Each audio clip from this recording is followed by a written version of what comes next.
Hadirin yang kami hormati, tadi pagi kita sudah di kegiatan yang sama, di tema yang sama juga, tadi kita sudah melakukan khususnya di Kota Tangsel. Siang hari ini di Kota Tangerang. Seperti kita ketahui bersama bahwa berbagai permasalahan terjadi pada perempuan dan anak sangat beragam. Tidak hanya fisik, psikis, seksual, penelantaran, namun isu narkoba, trafficking, pornografi, pekerja anak, anak berhadapan dengan hukum rumah tangga. Kita beralih kepada dua narasumber kita dari akademisi. Yang pertama mungkin Pak Rusdin dulu ya, Pak Rusdin. Baik, sebelumnya saya bacakan dulu narasumber biodata kita pada siang hari ini. Nama lengkap adalah Dr. Andes Rusdin Tahir, MSI, CIKR ya Pak. Tempat lahir di Bone, wah di jauh di sana Pak. Jenis kelamin laki-laki, alamatnya di Jalan Pila Asri Tengah 4 nomor 11 Bumi Asri 3 Sukapada Kota Bandung. Pendidikan terakhir strata S3, jabatan adalah dosen dan peneliti pada Universitas Padjadjaran. Instansi sehari-hari di Universitas Padjadjaran. Adapun materi yang akan disampaikan oleh Pak Rusdin adalah solusi pencegahan KDRT dalam aspek ekonomi dan pendidikan.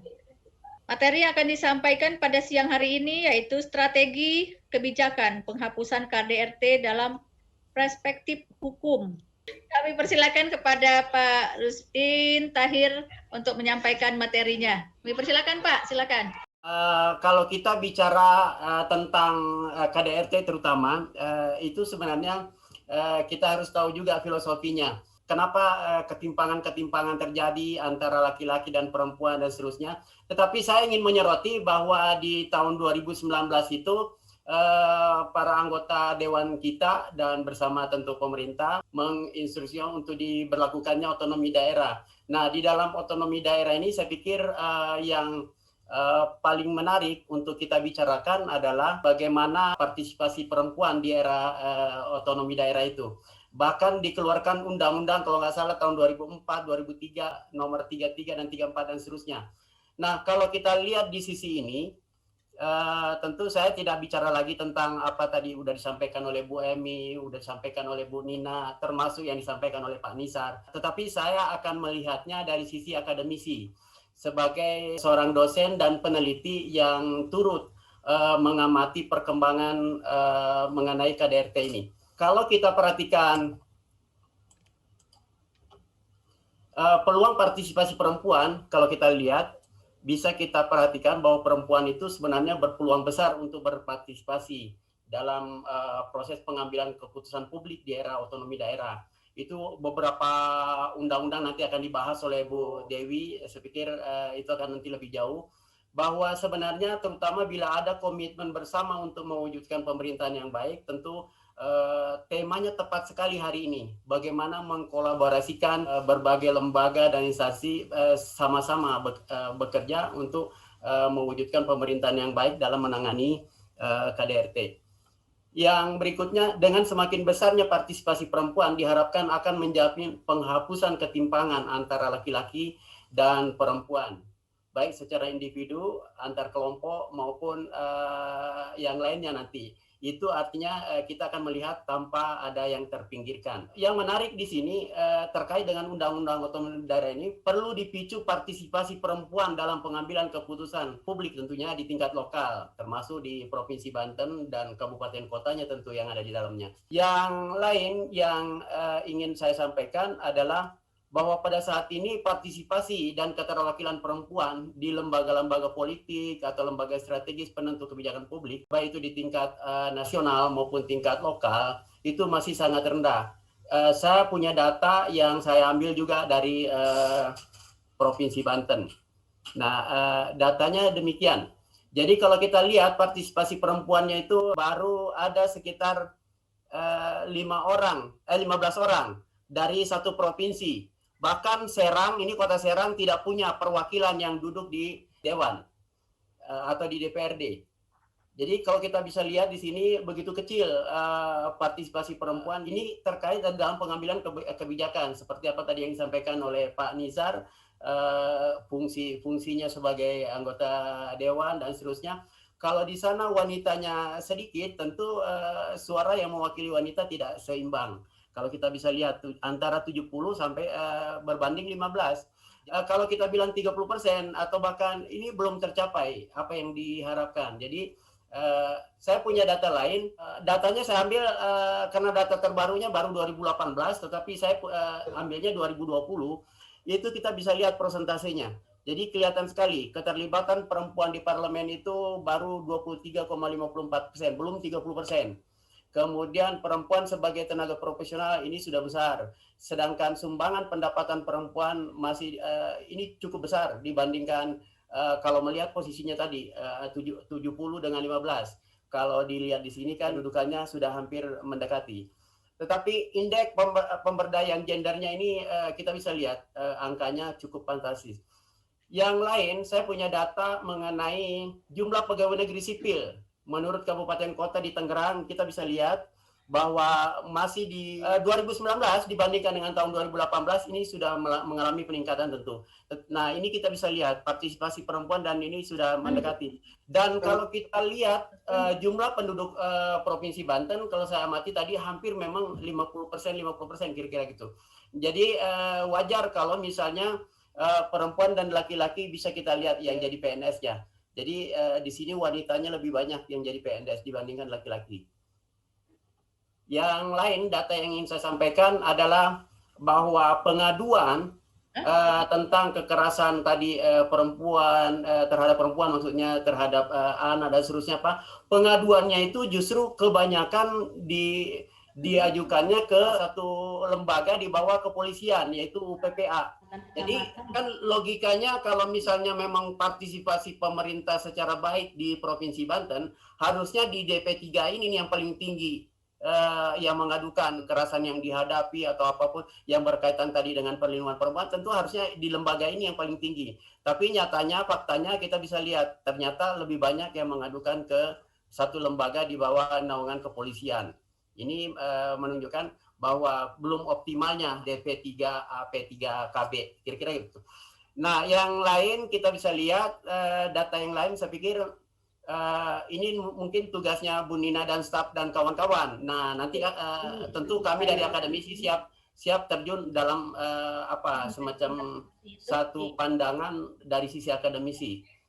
Yang lain data yang ingin saya sampaikan adalah, jadi kalau kita lihat apa yang disampaikan oleh tadi Pak Nizar, kemudian Pak Bu Nina maupun Bu Ermi, itu ternyata kekerasan terhadap perempuan itu memang terlihat di sini lebih besar dibandingkan, artinya di rumah tangga lah dia kebanyakannya, dibandingkan dengan orang yang di komunitas, misalnya di organisasi, kemudian di komunitas lainnya selain organisasi, misalnya apa di perusahaan, yang bekerja di perusahaan dan seterusnya. Ini memang banyak kejadiannya adalah di rumah tangga. Di sini tidak begitu banyak dibandingkan persentasenya kalau kita lihat.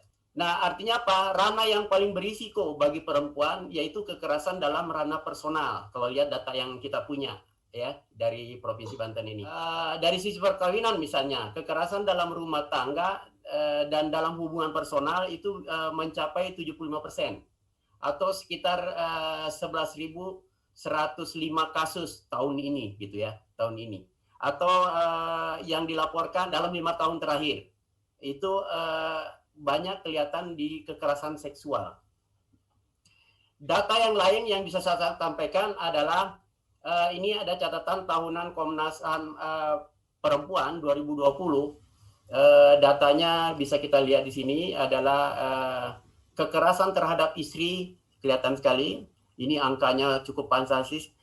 Kemudian kekerasan dalam pacaran saja itu bisa direkap datanya. Kenapa tadi saya fokus ke perempuan? Sebenarnya perempuan di dalamnya ada anak dan suami, yang sering menghadapi kebanyakan itu adalah perempuannya, tetapi tidak menutup kemungkinan anak kita yang paling sering banyak mendapatkan kekerasan adalah anak kita yang perempuan. Ini kita bisa lihat nanti datanya, bisa kelihatan bahwa kekerasan dalam pacaran saja bisa diidentifikasi berapa banyak yang terjadi.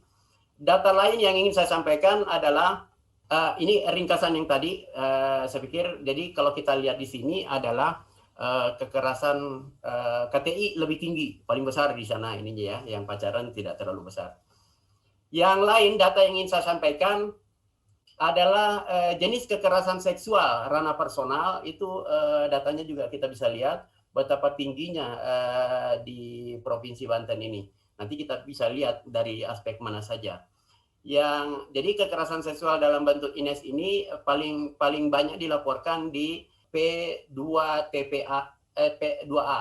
Sementara yang cybercrime paling banyak dilaporkan sebanyak 27 kasus, jadi LSM yang melaporkannya. Ini menunjukkan belum adanya kesiapan lembaga pemerintah dalam melayani kasus cyber. Artinya apa?